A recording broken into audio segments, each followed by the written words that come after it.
आज के इस वीडियो में एक अच्छे पुलिस ऑफिसर के साथ हुआ एक बहुत ही भयानक घटना को देखने जा रहे हैं। ये इतना भयानक था कि इंग्लैंड में इसके वजह से एक न्यू लॉ बनाया गया। ऐसा उस पुलिस ऑफिसर के साथ क्या हुआ, चलिए देखते हैं।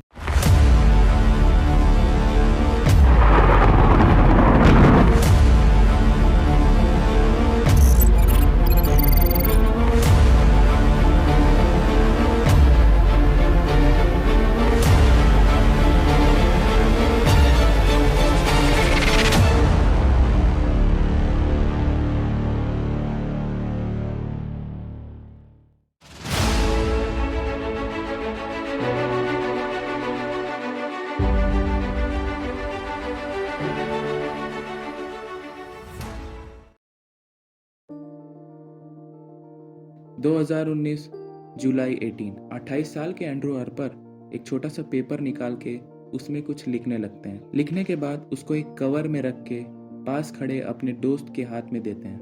वो दोस्त भी एंड्रू का बात मानकर उस नोट को दूसरे रूम तक ले जाता है और वो उस रूम के दरवाजे को खटखटा के उसके अंदर जाते हैं। वहाँ बैठे 28 साल के लिसी के हाथ में उस नोट को देते हैं। एंड्रू और लिसी दोनों ही जब 15 साल के थे तब से साथ में हैं और वो एक दूसरे से बहुत ज्यादा प्यार करते थे। 13 साल के बाद जब वो 28 साल के हो गए तब दोनों शादी करने का फैसला करते हैं। लिसी उस नोट को हाथ में लेती हैं। देखते ही वो पता कर लेती हैं कि ये नोट उनके फियांसे एंड्रू ने लिखा है। वो खुश होकर उस नोट को पढ़ते हैं। उसमें लिखा था, life is slippery, here take my hand. इस लाइन को सुनते ही आप लोग को पता चल गया होगा कि एंड्रू का कैरेक्टर कैसा था। एंड्रू लिसी का बहुत ही ख्याल रखते थे।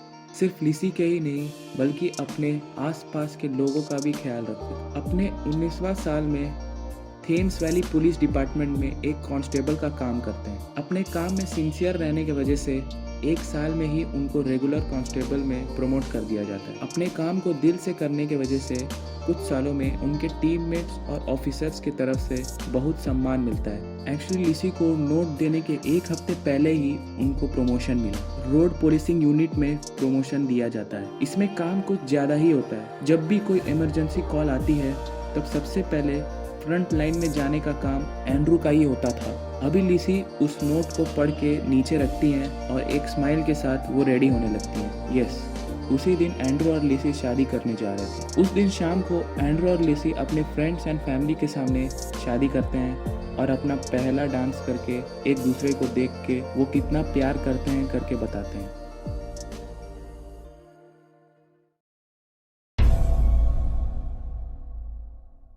अगस्त 15, 2019। एंड्रू और उनके पुलिस पार्टनर शॉ दोनों एक टाउन में सर्वेलेंस ऑपरेशन में थे। जैसे कोई गाड़ी ओवर स्पीड कर रहा है कि नहीं, उस तरीके का सर्वेलेंस ऑपरेशन में थे। अब टाइम करेक्टली रात के 11 बज रहे थे। एक्चुअली इन लोग का शिफ्ट शाम को 7 बजे ही खत्म हो जाता है, लेकिन अपने काम को चाहने की वजह से एक्स्ट्रा टाइम भी यही करते हैं। दोनों बहुत थके रहते हैं। सब कुछ पैक करके दोनों वापस घर आते हैं। उस टाइम शॉ ही गाड़ी चला रहे थे और जो गाड़ी वो यूज कर रहे थे वो एक BMW कार थी और वो एक अनमार्क्ड कार थी। अनमार्क्ड कार का मतलब उसमें पुलिस सायरन्स ऑफ रहता है। देखने में एकदम नॉर्मल कार की तरह दिखती है। जरूरत पड़ने पर ही पुलिस सायरन्स ऑन कर सकते हैं। सो उस तरह का गाड़ी ही दोनों यूज कर रहे थे। गाड़ी को लेके उस टाउन से निकलते हैं। उसी टाइम के पैरेलल में जहां एंड्रू और शॉ सर्वेलेंस में थे, वहां से कुछ ही दूर में एक इंसान 999 इमरजेंसी नंबर पे कॉल करते हैं। उसमें वो कहते हैं कि एक ग्रे कलर का अनजान सेडान कार आके मेरे घर के सामने खड़ी है। ऐसे करके बहुत डर के साथ उन्होंने कहा। आप लोग सोच रहे होंगे कि क्यों एक कार उनके घर के सामने खड़े होने की वजह से उन्होंने डायरेक्ट पुलिस को कॉल कर दिया, क्योंकि वहां पे उस इंसान के घर के अलावा आसपास किसी और का घर नहीं था। ऑल्सो इनके घर में आना है तो हाईवे से एक छोटा सा कट लेके एक पतली रोड में ही आना है। वो रोड इतना पतला था कि एक टाइम में सिर्फ एक ही गाड़ी वहां पे जा सकती थी। सो इतनी रात में एक अनजान गाड़ी खड़े होने की वजह से उस इंसान ने ये सोचा कि ये गलती से रास्ता भटक गए होंगे, थोड़ी देर में वापस चले जाएंगे सोच के वो इंसान अपने विंडो से देख रहा था। लेकिन कुछ ही देर के बाद उस गाड़ी से 3 लोग मास्क पहने हुए निकलते हैं। उसी टाइम वो पुलिस को कॉल किए थे। जो भी चीज वहाँ पे हो रही थी वो इंसान कॉल के थ्रू डिस्पैच को एकदम डिटेल में एक्सप्लेन कर रहे थे। I've got 4 masked men outside my house and they've got weapons. They're stealing my squad bike. I'm going out there now. No, don't go out there. I'm going out there now. No, because if they've got weapons, Have you sent someone or not? officers are on their way. लेकिन वो उनकी बात को ना मानकर वो बाहर जाके देखते हैं, लेकिन वहाँ पे ना ही कोई सेडान कार थी और ना ही वो 3 बंदे और ना ही उनका क्वाड बाइक था। वो लोग उस क्वाड बाइक को चोरी करके जा चुके थे। डिस्पैचर्स तुरंत ही थेम्स वैली के सारे पुलिस डिपार्टमेंट को मैसेजेस एंड कॉल्स करते हैं और ये कहते हैं कि एक ग्रे कलर सेडान कार उस रास्ते में आ रही है और उनके पास हथियार भी हो सकते हैं, इसलिए सेफली हैंडल करिए करके बोलते हैं। अभी उस एरिया के आसपास जितने भी पुलिस ऑफिसर्स हैं तुरंत ही उस लोकेशन में जाइए करके एंड्रू और शॉ के रेडियो में सुनाई देता है। बहुत ही थके होने के बावजूद भी एंड्रू और शॉ अपने गाड़ी को घुमाते हैं और उस लोकेशन की तरफ जाने लगते हैं। हाईवे से कट लेके जाते समय वो ये नोट करते हैं कि रास्ता बहुत ही पतली है, सामने अगर कोई भी गाड़ी आएगी तो आराम से ब्लॉक हो जाएगी और उस रास्ते के दोनों साइड छोटे छोटे पेड़ और झाड़ियों से भरा हुआ था। अब किसी भी टाइम में वो ग्रे कलर का सेडान कार हमारे सामने से आ रही होगी और हम लोग भी उस गाड़ी को ब्लॉक करते हुए ही जा रहे हैं, ऐसा सोच के एंड्रू और शॉ रेडी हो रहे थे। इस तरीके के सिचुएशन के लिए उनको पहले ही ट्रेनिंग दी गई थी, इसलिए उनको डर नहीं लग रहा था। जैसा कि आप लोग देख सकते हैं ये उनका डैश कैम फुटेज है और रोड के दोनों साइड झाड़ियां हैं। थोड़ी देर उस रास्ते में जाने के बाद जैसा उन्होंने सोचा था वैसे ही उस कार को देखते हैं। उस कार का रास्ता ब्लॉक करके वो अपना गाड़ी ठीक उनके सामने रोक देते हैं। जैसा मैंने पहले कहा था, एंड्रू और शॉ की कार एक अनमार्क्ड कार थी, इसलिए एंड्रू जानबूझ के अपने सायरन्स को ऑफ किए हुए थे, क्योंकि अगर उन्होंने सायरन्स ऑन किया होता तो वो लोग दूर से ही पता कर लेते कि ये एक पुलिस कार है और वो लोग बच जाते। अब दोनों कार के बीच 10 फीट की दूरी थी। एंड्रू और शॉ पहले ये कंफर्म करना चाहते थे कि वो वही सेडान कार है या नहीं। अब कंफर्म करने के बाद एंड्रू और शॉ अपना पुलिस सायरन्स ऑन करते हैं।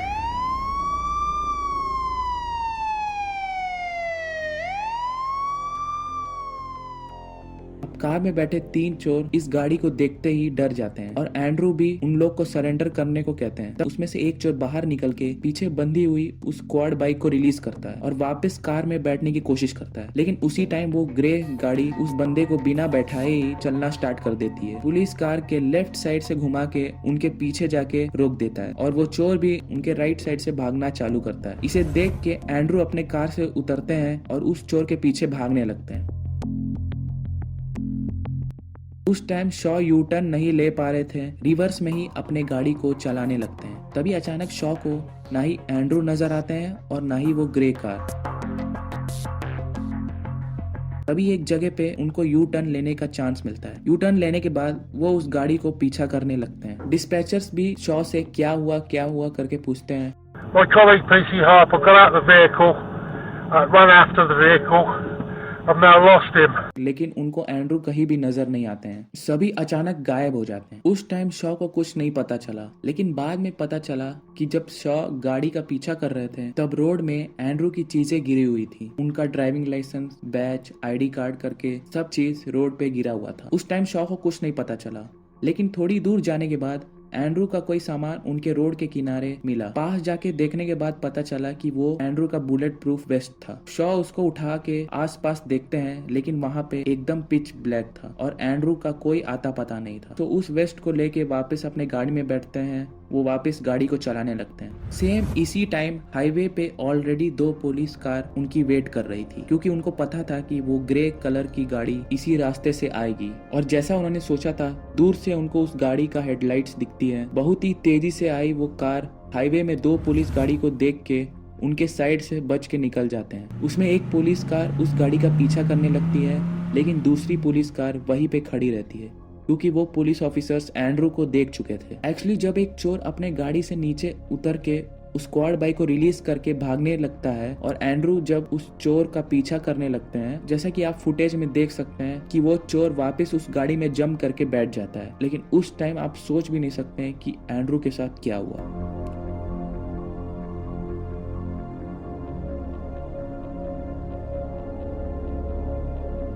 उस कार में 18 साल का हेनरी और 17 साल का एल्बर्ट और जेसी, ये तीनों लड़के अपने आप को मनी हेस्ट के चोर से अपने आप को कंपेयर करते थे। एक्चुअली ये तीनों उस रात क्वाड बाइक चुराने के लिए ही प्लान करके गए थे, इसलिए जाने से पहले एक लंबा सा रोप अपने गाड़ी में बांध लेते हैं और जैसा प्लान किया था वैसा ही क्वाड बाइक को भी लेके वो आ रहे थे। उसी टाइम एंड्रू और शॉ उन लोगों के ऑपोजिट में आके खड़े हो जाते हैं। तभी जेसी नाम का लड़का उस कार से नीचे उतर के क्वाड बाइक को रिलीज करके भागने लगता है। उस टाइम एंड्रू भी उनका पीछा करते हैं। तभी जेसी वापस अपनी गाड़ी में जंप करके बैठ जाता है। जैसे ही पता चला कि उसका साथी वापस उसके गाड़ी में बैठ चुका है, तुरंत ही वो गाड़ी को तेज चलाने लगता है। उसी टाइम एंड्रू के दोनों पैर उस रस्सी में फंस जाते हैं और अचानक खींचने के वजह से एंड्रू का सर रोड पे बहुत जोर से लगती है और अगले 91 सेकेंड तक 70 किलोमीटर प्रति घंटे की रफ्तार से वो उस थार रोड पे खींचे चले जाते हैं। 2 किलोमीटर तक बीच में हर एक मोड़ पे पेड़, झाड़ियां, स्टील ब्रिजेस करके सारी चीजों में लड़के बहुत ही खतरनाक और भयानक तरीके से खींचे चले जाते हैं और हाईवे पहुंचते ही टर्न लेते वक्त एंड्रू स्विंग होके वहां एक दीवार में जाके लगते हैं और उनका रोप भी डिस्कनेक्ट हो जाता है। वहां पे खड़े पुलिस ऑफिसर्स उस भयानक घटना को देखते हैं। पहले वो ऑफिसर्स ये सोचते हैं कि वो ग्रे कार अपने पीछे कोई मरा हुआ भालू को खींच रहा है, लेकिन जब उन्होंने पास जाके देखा तब पता चला कि वो और कोई नहीं बल्कि उनका टीममेट एंड्रू है। तुरंत उनके जान को बचाने की कोशिश करते हैं, लेकिन उनका शरीर हर जगह से फटे होने की वजह से एंड्रू उसी जगह 11:45 पे उनकी मौत हो जाती है। काम खत्म करके घर जाने से लेके एंड्रू की मौत तक सब कुछ 20 मिनट में खत्म हो चुका था। तीनों किलर्स अगले 1 घंटे में अरेस्ट किए जाते हैं। पुलिस हेलीकॉप्टर उस ग्रे कार को फॉलो करते हुए जा रही थी। एंड्रू की जगह से 6 किलोमीटर दूर एक पार्किंग लॉट में उन लोग की कार को पाया गया। इन्वेस्टिगेशन के वक्त तीनों ये बोलते हैं कि उनको पता नहीं था कि एंड्रू उस रस्सी में फंस गए थे, लेकिन प्रोसिक्यूशन टीम उस सीन को फिर से रिक्रिएट करते हैं। वही सेडान कार के पीछे रोप बांध के एंड्रू के जैसे दिखने वाला एक डमी को बांधकर उसी स्पीड में कार को चलाया गया। वो ये चेक करना चाहते थे कि कार में बैठे ड्राइवर को ये बात पता चल रही थी या नहीं कि वो पीछे कुछ खींच रहे हैं। एक्सपर्ट्स ये कहते हैं कि हर मोड़ पे जब एंड्रू स्विंग होके पेड़ पे जाके लड़ते थे तो पक्का उनकी चीखने की आवाज आई होगी, और ये जो लड़के कह रहे हैं कि इनको ये बात पता नहीं थी, ये बात बिल्कुल झूठ है।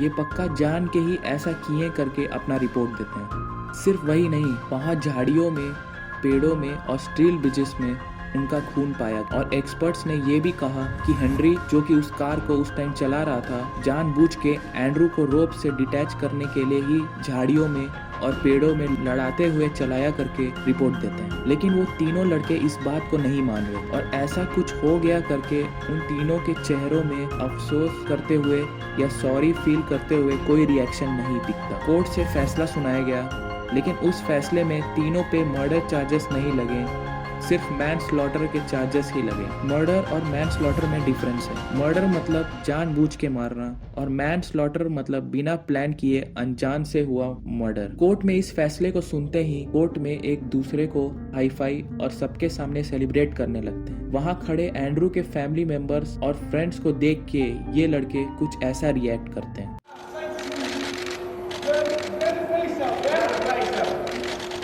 Not when you're convicted.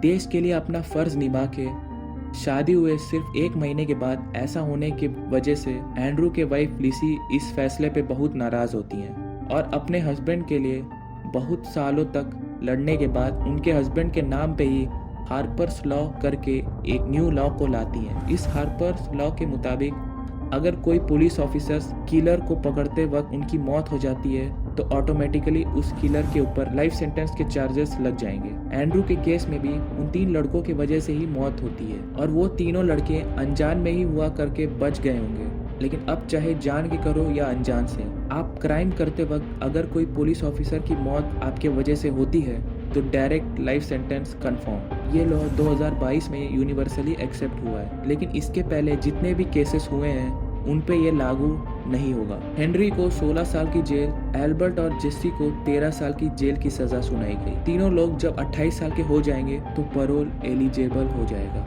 और एंड्रू का एज भी 28 था।